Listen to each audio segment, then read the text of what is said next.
And we're going to start using just one image and no text to keep it simple so I can show you the steps. And then in our second half, we're going to move into a more complex example of using a backscreen print. And we're going to have multiple images and text in one image. That's what we're going to create. All right. So by way of introduction, I am Darrel Priebe. I am a teacher of Lightroom and Photoshop for the last 10 years, primarily Lightroom for the last 5-6 years or so. And I am now, in this pandemic, teaching Lightroom on Zoom, and that's becoming a new fun tool for me to use. And I really want to thank Mike McCartney and Steve Friedman for inviting me on to the TOPG site and inviting me to do this tutorial. So I hope we have some fun tonight. All right, let's see, what am I leaving out? I took a few notes here to start with. Oh yeah, so I told you that I was a teacher of Lightroom, and I was actually the president, or whatever the title was back then, of the Thousand Oaks Photo Group for 2 years. This was a number of years ago, and that was a great experience. Had a lot of fun doing that and worked my tail off. First 6 months, I worked about 30, 35 hours a week at it. So then it got a lot of people joining up and helping out, so it went much smoother. Okay, so let's see. All right, I wanted to say something about these crazy times we live in and how it relates to Lightroom and photography.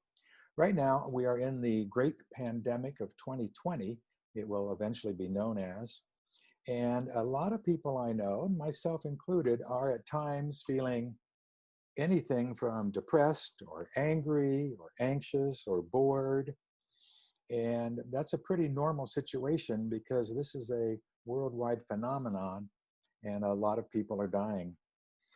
In addition, now we have all of these more recent social injustice protests, and they're evolving often into riots. And the violence in our cities is a pretty scary thing in itself. So what can one person do about that? Not much, at least not this one person. But I tell you what I am learning to do. I am learning to LFC.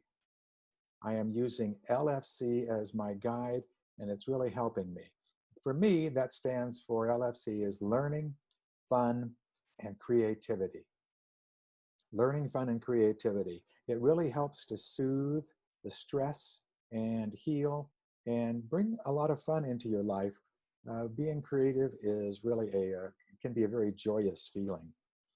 So let's move on now. I take a quick peek at an image I created about 3 years ago, I think. And this is the kind of image we're going to do that I kind of want to inspire you with. You do not have to only do portraits. You can do almost anything as your subject matter.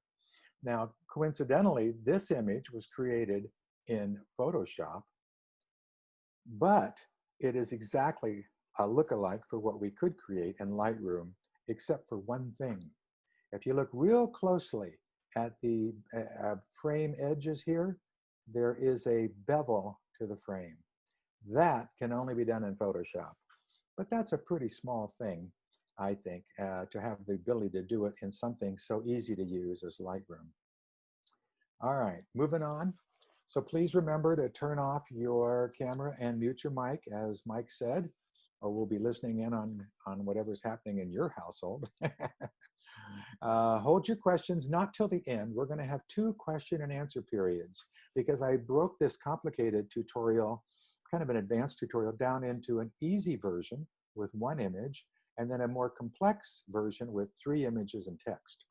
So when we finish the first tutorial with the easy version, I'll open it up to questions. If you have a question, turn on your mic and your video camera so we can see and hear you. And then when you're done with the question and our dialogue, then be sure to turn them off. And right there is my email address, Darrel's email @gmail.com. You might want to write that down because I have a bonus tutorial for you if you email me for it. And I'll tell you about that as we move along. Let's see. Okay. So, as I said, this is more of an intermediate to advanced tutorial. Here is the, I'd call it more intermediate, basic step here. And this is what we're going to start by creating. You can see here we have a portrait. And this portrait is of a lovely Japanese bride. Her name is Natsuki. And to her, well, in my left, that is Randy. She, former member of TOPG and now a member of Channel Islands. She is the mother of the groom. So we're going to use their portrait, which I took when we were in Japan at their amazing wedding, a Shinto wedding, if I believe I'm correct, and really took us back to the Middle Ages and even before that, with the incredibly unusual music and the ceremony. And then on top of that, Japan, wow, what a country. I had no idea. I never really particularly had Japan on my bucket list. But after going there, my eyes were really open. What a beautiful, amazing place. So we're going to show you, I'm going to show you how to create this image. And right now, I'll show you the image we will create second. This one is a bit more complex. It has the same back-screened background, and it has 2 color images and text. Now, isn't that lovely? Would you really have thought you could create that in Lightroom? I don't think so. I stumbled on this about 5 years ago, and let me show you what I did at that time. I created this 5 years ago, and what was I going to say about this? Okay, so this young lady is Cha-Cha Charlie, and she was 3 years old at the time, and she is now 8. We had her 8th birthday just a week ago. So I am going to shift as I move now into the tutorial. I am going to turn, I'm not sure how to do it from this setting. Stop video, there we go. Now, can you all see my picture? I don't know, but hopefully you can see my picture. I don't really want to have my picture yakking away to distract you from what I'm going to show you. So hopefully you can still see that outdoor portrait of me out in, I think, the Sacramento Lakes region, shooting pictures there. Let me show you too the actual tutorial itself, because I want you to know that you do not have to take notes tonight, all right? There is the first page of it. There is the second page, third page, and fourth page. I really want you to see that it is written out in great detail with pictures so that you can rely on that tutorial, which you can download from tophotogroup.org from their website, okay? All right, let's see, where's next? All right, so now we're going to start into how do you do it?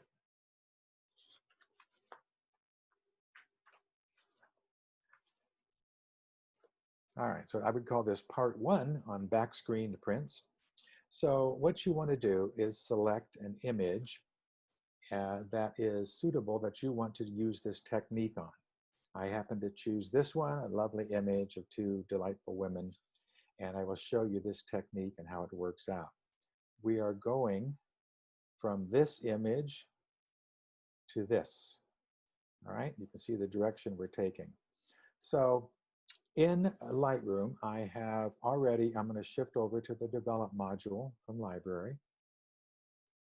I have already processed this image. And if you want to know what this image looked like before I processed it, I'm going to hit the backsplash key, and you will see an image that has not been worked on in Lightroom, a raw image there. Okay, there it is, updated with, brought in some more light, color, contrast, sharpening, and so on. Also cropped it. Okay, so what we're going to do now is make a copy of this image, because we want our back-screened image, which you'll see what that is in a minute. We want that back-screened image to not be done to our main image. We want to make a copy. Now in Lightroom, you can go up to the photo menu if you want. I'm a keyboard guy, So I learned keyboard shortcuts for everything, and then I can work much quicker than moving that mouse around. So the keyboard shortcut to make a copy, an exact copy of this picture, is Command, or for PCs, Control. Hold down the Command key and hit the apostrophe key, which is, of course, underneath the quote mark. And you will see that I now have, if you look down here below, I have the original image here, and I have what's called the same image number, copy 7, djp-2568.nef/copy7. Reason I've made it's copy 7 is I've made several copies and I did not delete them, so it just adds a number to each one I make. All right, so what we do now is two simple things in Lightroom in the Develop module. First, over here in the basic panel on the right, in fact, I'm going to close this window on my left because we don't really need it. Gives us a little more visual. I am going to click up here where it says black and white. This is at the top of the basic panel in the right-hand corner. Click once, and that will convert this image to black and white. Now, that's not how you normally convert an image in Lightroom into black and white. First, you need to do a number of things. And then after you convert it to black and white, you need to do another number of things to get the best image possible. But we're going to back screen this image, so it's just fine. That's all we need to do. So now we close our basic panel and open up Tone Curve, right? And in our Tone Curve, this is a way to control the blacks and whites in the image. And you can add contrast with the Tone Curve and do a lot of other things. So I am going to drag the Tone Curve up. Oops, got to get right on it there. And as we drag the black end of the Tone Curve up, you can see the image whiten up. And then we get all the way to the top, it's pure white. But I'm going to bring it back down, maybe right about there. Pretty close to the top. All right, we now have a back screened image. Fair enough? That's all we're doing in the Develop module, those two steps, black and white, and then slide up the Tone Curve for a back screened look.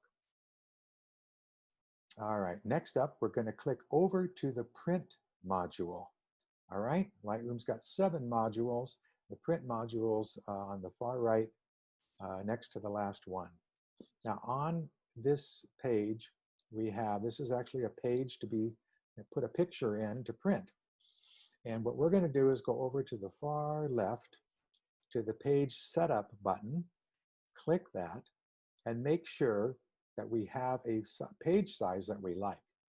For this example I'm doing, I want an 8.5 by 11 inch borderless page to work on.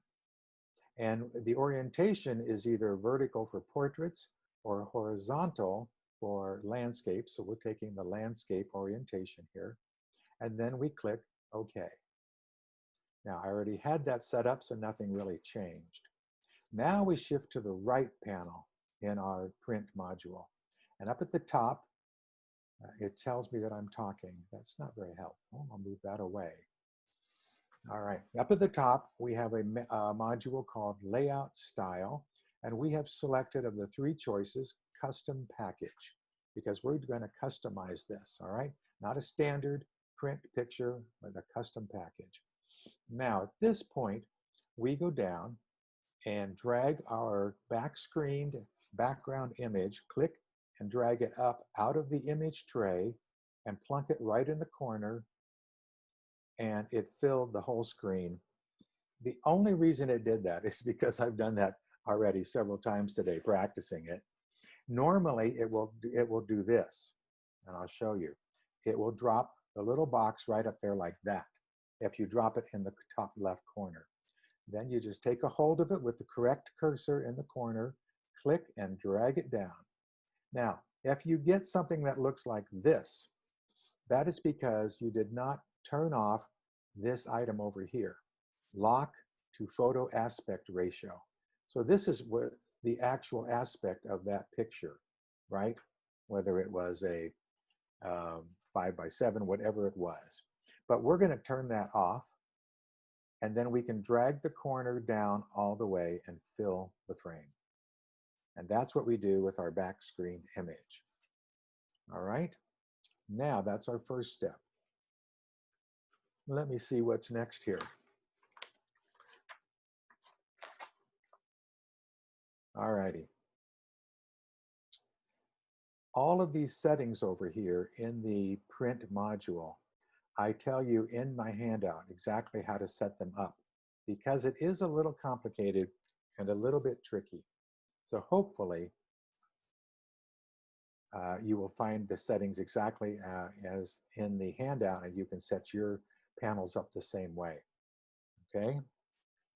Now, what we're going to do is click on the 5x7 box in the cells module. See right here, the cells? Notice we're not using the rulers, grid, and guides module. We could, but we don't need to. We're using the cells module. And I'm going to click on the 5x7. And what this is going to do is open up a second print page and place a 5x7 frame in it. Voila. Now notice the frame is more landscape oriented. And I am going to be, well, that actually might work for this image. So if it didn't work, I would click rotate cells and it would make it a, instead of a 5x7, it'd make it a 7x5. But I think this will work fine. Now I'm going to go back to my original image of Randy and Natsuki and click in the image tray down below, click and drag it up and drop it right in this 5x7 frame. There it is. Okay. Now, easy enough, click and drag right onto the center here and pretty much center it. Now, if you really were crazy about centering, or I should say exact, not crazy, you would go up and use your rulers and guides.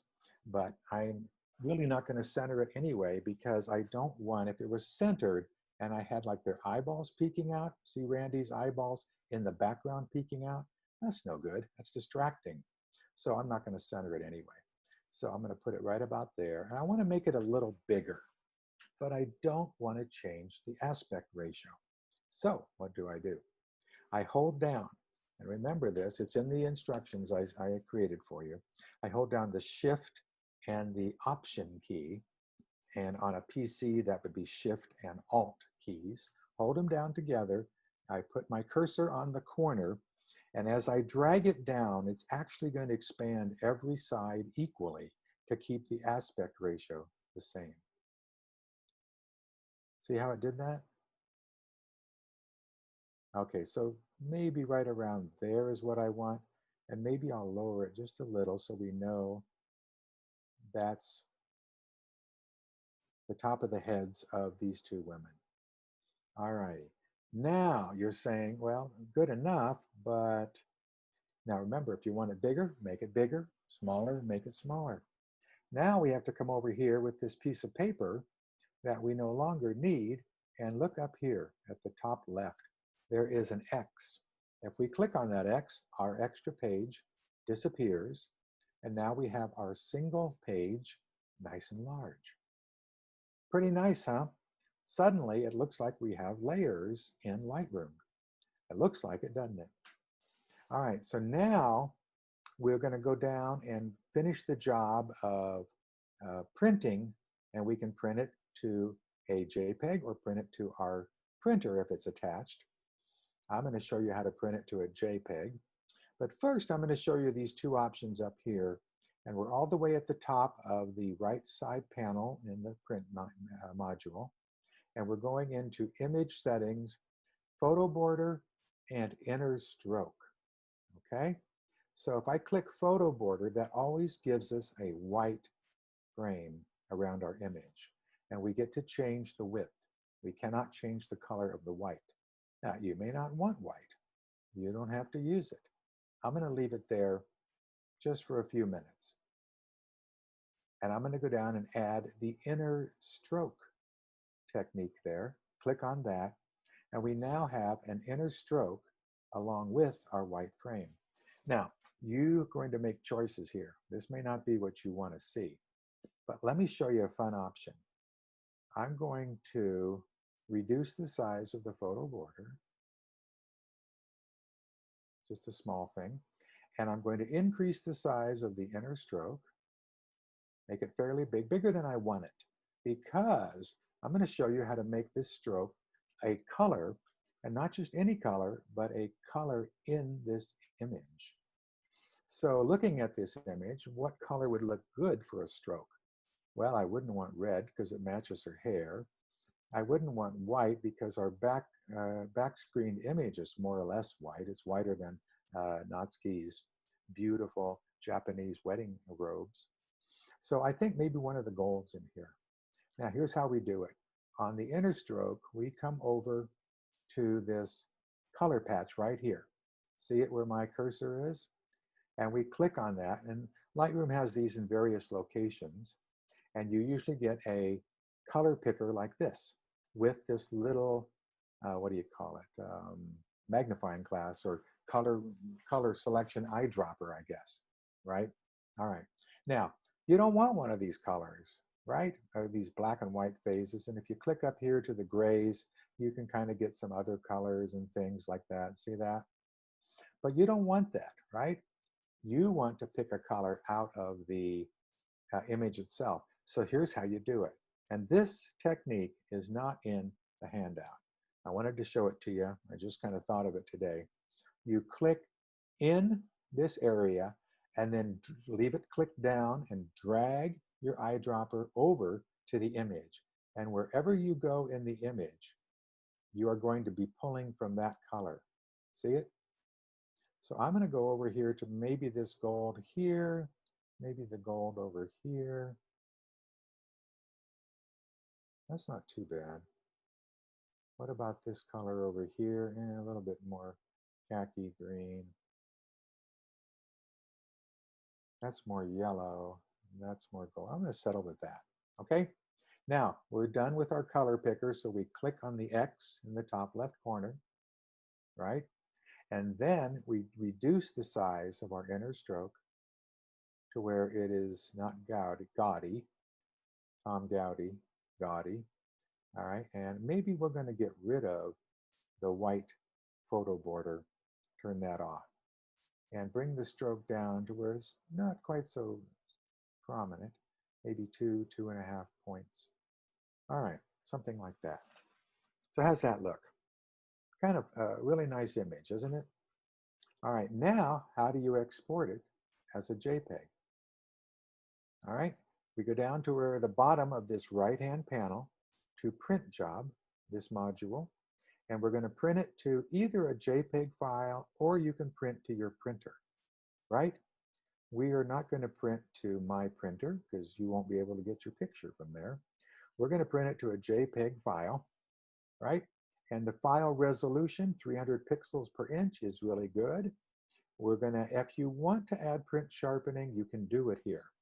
I've already added it to my image, but I'll show you that it lets you pick low, standard, or high print sharpening. All right, I'm not going to add any, so I'll turn that off. All right, the JPEG quality, I want a high quality image, so I'll leave that at 100. And color management, that has to do really with if you're working with a printer and how you treat the different colors and shades. So we don't need to bother with that. So right now we're down at the final bottom button, print to file. Okay, I will print it, clicking there, and up comes a Finder or a Windows Explorer screen, and here you will pick out what folder you're going to put it in, and then give it a name. So I would call this Randy Natsuki, oops, portrait, back screen. Oops, I'm going to put a dash in there just to be consistent. Portrait, okay? And if I click down here on save, it will save this image with this name as a JPEG, fairly large file size, 8.5 by 11 times 300. So 300 times 11 inches sounds like what? 3,300 pixels on one side. That's fairly large. Good enough for prints and good enough for many competitions. Okay, we're all set. I will click save. and our image. Look up here now, and Lightroom tells you, I'm preparing to print your picture. I'm thinking about all those things you told me to do, Darrel, and I am going to do those to this raw image. I haven't really touched the raw image, but I export it as a JPEG for you, Darrel, and it will look like this as a JPEG. Preparing my print job. Thank you, Lightroom. All right, so now we're back in business. Notice I have my name up here. Pretty cool trick. You can do that too. All right, that is our first tutorial, right? And now is a good chance for us. I'm going to turn my picture back on and see if it's showing up. There it is. And see if I can see anybody else's picture. They're all vertical on here. So if anybody would like to ask a question now, this is your chance. We need the music from Vanna White's show. Bum, bum, bum, bum, bum, bum, bum. Hello, Hi, Harrison. Darrell. Hey, Long Harrison, how time are no you? see. Yeah, it's been Yes, a just while. fine. Hey, quick question. When you print a file, can you set the specific pixel sizes like we have to do for submitting to TOPG? What size are you guys using? 1024 or 7. 1400 by 1280. Oh, you guys have upped it. The answer is no, you can't. At Thank least you. not that I know of. But JPEG quality file resolution, no. But all you can do, oh, wait a second, right down here at the bottom, you see this? I never used that. Custom file dimensions. So if you turned your pixels per inch to 100, and if you went down to custom file dimensions, and what did you say? 1400? 1400 by 1280. This is inches here. All right, somebody who's smarter than me would have to figure this out. Maybe you can. If I make this 14 times 100, that's 1400, right? And this, if I make this, oh, look what it's doing. It's changing the image. 1280. Did you say 1400 by what? 1280. 1280. That'd be 12.8. So 12.8 times 100 is 1,280. Am I right? So there it is. So what you would have to do is, now that this image is in that position, what you would have done is to set up a page setup that is this size to begin with, 1400 by 1280. Make sense? And then this picture would fill the frame at 1400 by 1280. This I have done is after the fact. I picked an 8.5 by 11 and made it 300 pixels to get a large file size. The other way to do it is take that large file size and reduce it in a editing program, and you can export it from Lightroom. I think you can set the exact sizes you want in Lightroom when you export images. Or when you go to your page setup to begin with, you have to probably create a page, manage a custom size. You would do that to create 1400 by 1280. And then start working with that size of page as you created this image. Does that make sense? Yes, it does. But does that alter the resolution of the photo when you change the size like that? When I change the size of which?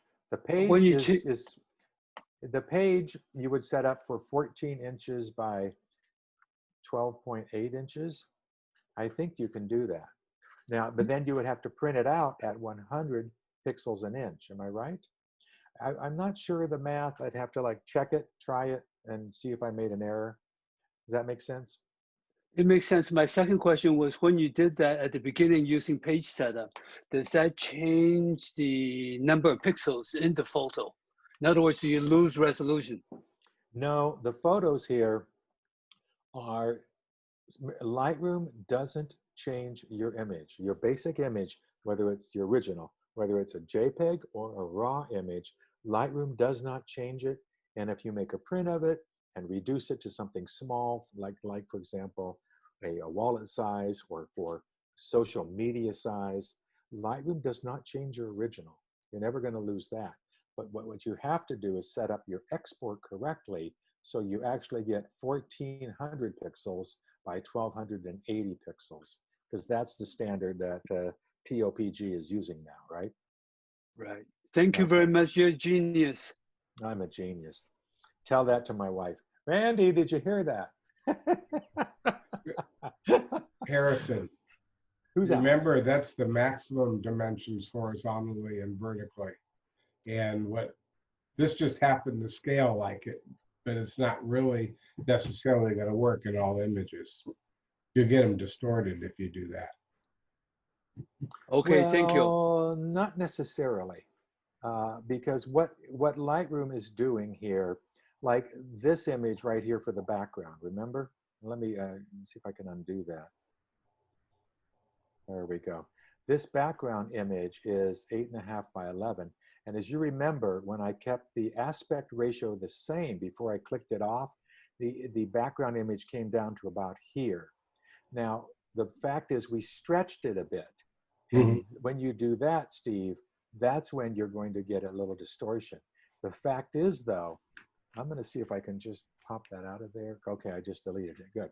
Didn't delete, it just went back down into the image here. So the fact is, when I actually stretch that, let's see, where is my, I'm on custom file dimensions here. Where is my lock to photo aspect ratio?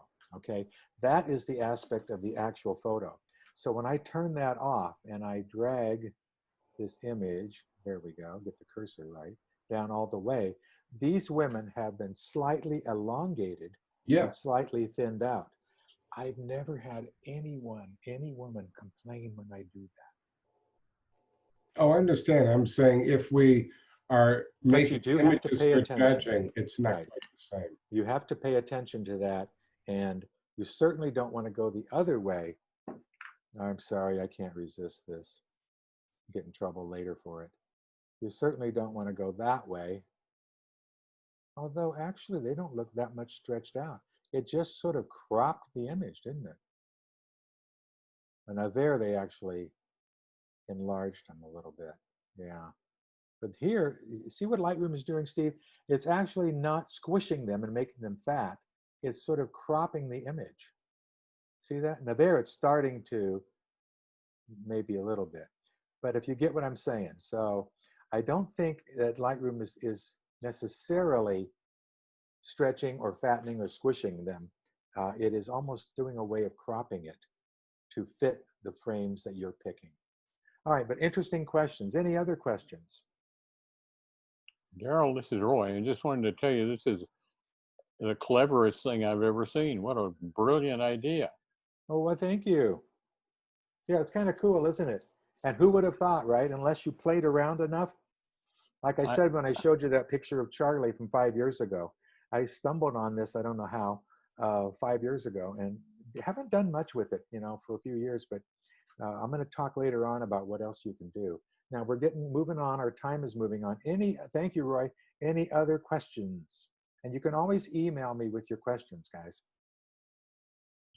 All Quick right. question from Corky.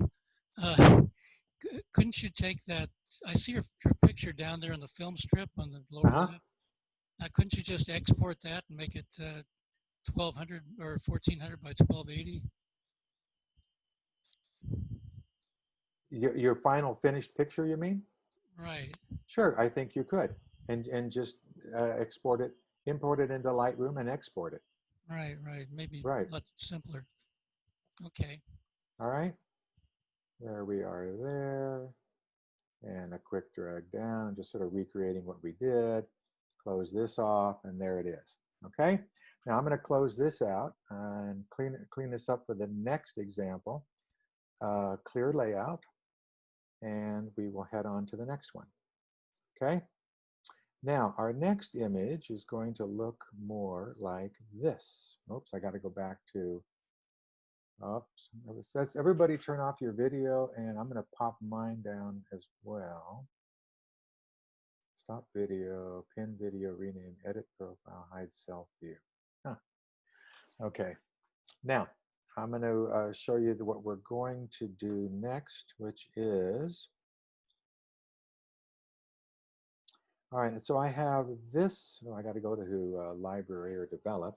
This is one temple I photographed in Japan. Boy, what a photogenic country. Here is another one, a different one, right? So I can do this next image with either one of these. I think my sample image was with this one, so I'll go ahead and use that for right now. Now, do you remember the first step? I hope you do. The first step was to do what? Make a copy, okay? So command apostrophe or control apostrophe if you're a PC guy, and there is, oops, there is our copy right there, okay? Next up, with this copy, not going to use our original. We'll save that for the, well, we don't need to use it. All right, now I'm going to go over to Develop Module. And remember, there's two things I do to it, right? First is, in the basic module, I make it black and white, right? And then in the Tone Curve module, I drag up, let me get the right cursor there. You get several choices of cursors when you're on a corner. So I'm going to drag it up to about here.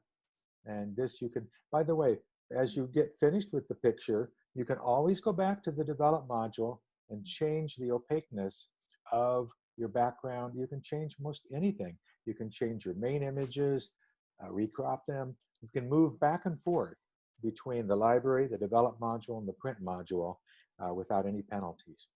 So we have now made our back-screened background for our next image, right?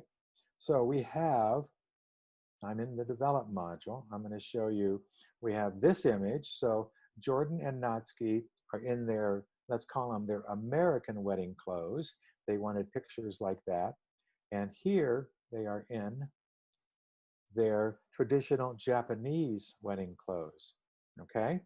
So I'm going to juxtapose those two. And the reason I picked these three images, the temple and Jordan and Natsuki, in fact, I can put all three pictures up at once, can't I? Hit the N key in Lightroom and actually got all four pictures up there, don't I? Right? So you can see where we're going because these pictures tell a story, right? They tell a story of the temple and of the couple in their two different outfits because they are really living in two worlds, aren't they? Japan and the United States. Of course, the couple actually lives here now. They're both wonderful musicians, film scoring, writing, all these wonderful things. So let me hit the letter E to take us out of that and bring back our modules here. I'll close that module down for more room. And we have now got our temple back screened. And now we need our American dressed couple back screen. So again, command or control apostrophe, and I have a copy. And then I now have this image. Oops, why is there two of them lit up? I now have this image here, the Japanese wedding costumes, and I will command C or control C, copy that one. All right. Now with the back screen image showing, I move from library all the way down to print. And in print, I take our back-screened temple and drag it up near the corner. And this is what they traditionally will do, is it will pop into the corner. Now, I've already got the page set up where I want it. So don't forget that step. If you're changing the size of your page setup, this is the time you do that before you drag the picture in. A little water there. So now all I have to do is make sure my lock to photo aspect ratio is turned off. All right, in fact, let's leave it on and see what happens here. I'm going to click and drag this out. Oh, look how close it came to filling the page. All right, so we'll click that off and finish dragging it down. So now it fills the page, okay? Now, what's our next step? Let's go take a look at our, we'll put our American outfit couple in first. But to do that, we're going to have to pick one of these package sizes over here. This will open up a new page. I think if I pick 5 by 7, it's way too large. 4 by 6 is probably too large. 2.5 by 3.5 might be the best choice, maybe. So I'll click that. No, that looks small. Maybe I can click 2.25 by 4. Oh, maybe 4 by 6, and I'll just reduce it. Okay, you can experiment or do what you like. I'm gonna, interesting, I have 3 frames here, right? So I'm taking my American dressed couple, Jordan and Natsuki, clicking and dragging it up to here. Now notice this is a vertical image and it's a horizontal frame, and it did not flip it, did it? So I'm gonna rotate the cell. There you go. Now I'm gonna click and drag it over here. So you can see it's too big for what I wanna do, right? So I am going to hold down which 2 keys, Shift and Option, or Shift and Alt for the PCs, to keep the aspect ratio the same, and click and drag it. I don't want to make it too small, so maybe right there. Now pay attention to this little trick. You see our image is selected by the corners around the image. This is now 5 inches by 3.36 inches. So if I click on this and change it from 5.04 to 5.0, and that changed my aspect a little bit, didn't it? So maybe I'll make this 3.30. That's okay. All right, now why did I do that? Because it's easier for me to remember this, right? I want to, when I take my next image in, I want to make it 5 by 3.3. That's why I did that. It's just, you could write down the other dimensions if you wanted. So right now, I lost my 4 by 6, didn't I? There we go, I added it back. And I'm gonna take my copy of the couple in their Japanese outfit, bring it up, drop it, rotate the cell, and it's 6 by 4. Oh dear, I don't even remember what I said I was gonna make the other one, but no problem. I just click on it, and I see it's 5 by 3.3. Now I click here, and I type in 5 by 3.3, and there we are. And now the placement comes. So now placement's important here. You have the fact that this temple has an exact centerpiece here, right?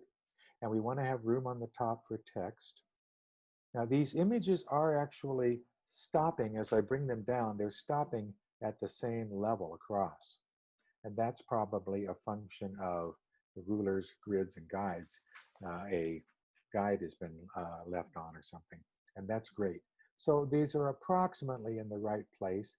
I can change them at any time. I think this one might, I'm gonna, oh, that's not helping me any, is it? There. Does that look any straighter and more balanced? It might. Okay, close enough for rock and roll.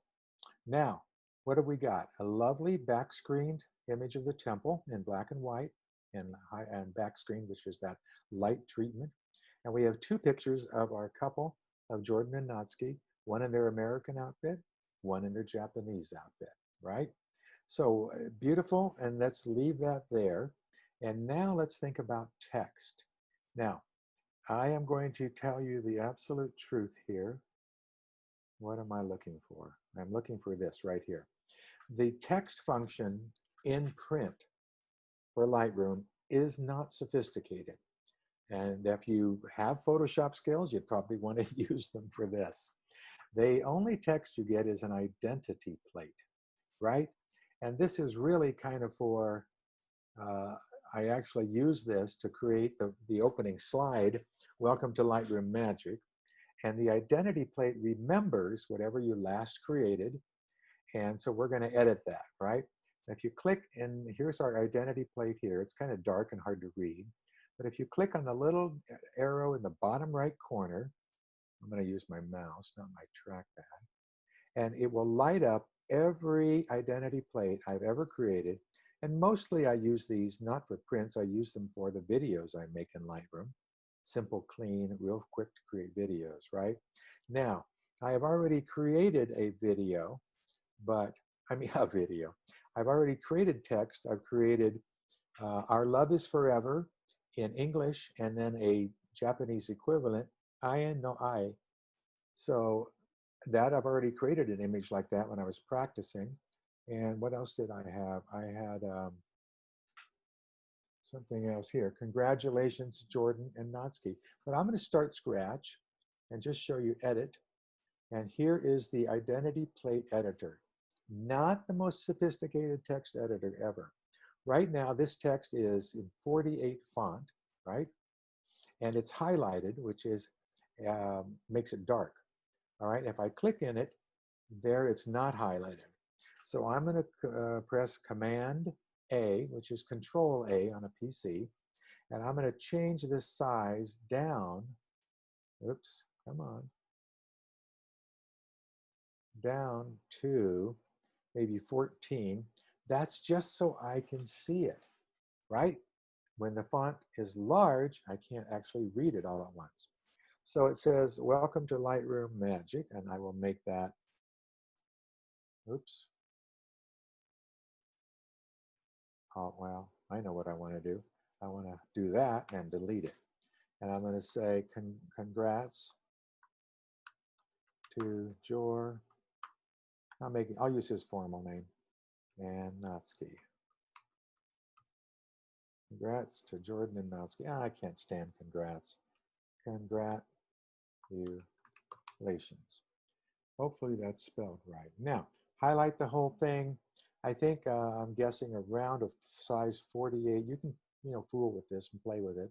Around a 48 size font is good. And you can pick the color of the font. All these different colors they have here. This does not allow you to drag into the images and pick a color. And I'm trying to think if there's any particular color I like. I think I'm just going to do like a charcoal. Tin or steel. I'll do steel. Okay. Close the color picker. And we should be okay. I'm going to click. Oh, now, if you want to save this so you can go back and edit it or use it again, at this point, you have to copy it, right? I click on it, that unhighlights it. So I will highlight it again, Command All, and I'm going to copy it, Command C or Control C, just usual word processing things. I'm going to go to Custom. I'm going to scroll all the way to the bottom and Save As, and I'm going to paste now, which is Command V or Control V to paste. So now I'm going to paste in there, congratulations to Jordan and Natsuki. It may tell me I already have that saved. No, I didn't, probably because I didn't have the exclamation point on it or something. All right, and now I click OK, and that replaces what I had up there before. See it?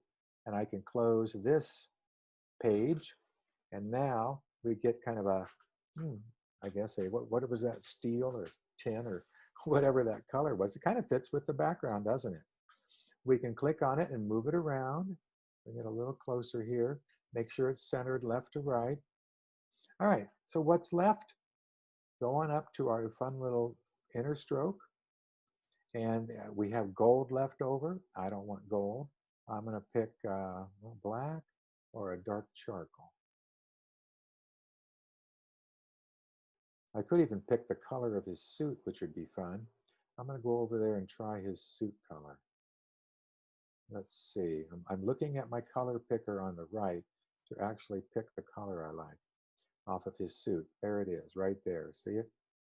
All right, so now I close this down, and I can pick the width of the stroke. So, and this, remember, the stroke I'll show you, it's going on both images, the outer image size and the inner ones, all three images. So I want you to remember that. And that's the steel color of his suit coat. I could change that. I can make it more black. You can make it whatever you like. All right, but I wanted you to know you can change that color and pick something in the image. Okay, I think we're done. Congratulations to Jordan and Natsuki. And we have their American and their, now they don't have this picture, so I'm going to, tomorrow, I'll send it off to them. And I will go down now to the bottom of our right side uh, and to the print job and print to JPEG. 100, no, I don't want 100. I want 300 for a robust image. And JPEG quality, I want full 100. I don't want any more compressing to it. And that we can ignore, and we click print to file, right? There we go. So now it's when I want to put it in the folder where I already have these kinds of things. I don't think I have one with this steel gray framing color. So I'll send them one more of these, and I'll call this Jor-Na. That's their nicknames. Gray frame. Oops, what did I do? I have no idea what I just did. Gray frame. Back screened. Okay, I want to remember all the things I did to it to find it from other images. Okay, Jor-Na gray frame back screen. It's going to save it where I've been putting things for this tutorial. I click save, and once again Lightroom shows you its progress up here. Oops, preparing the print job and so on. Okay, and isn't that fun? Isn't that a neat image? I really do like this back screened effect because it gives you the story, it gives you the context, right? Love it. Okay, so we're going to have time for a few questions. I just wanted to say one thing.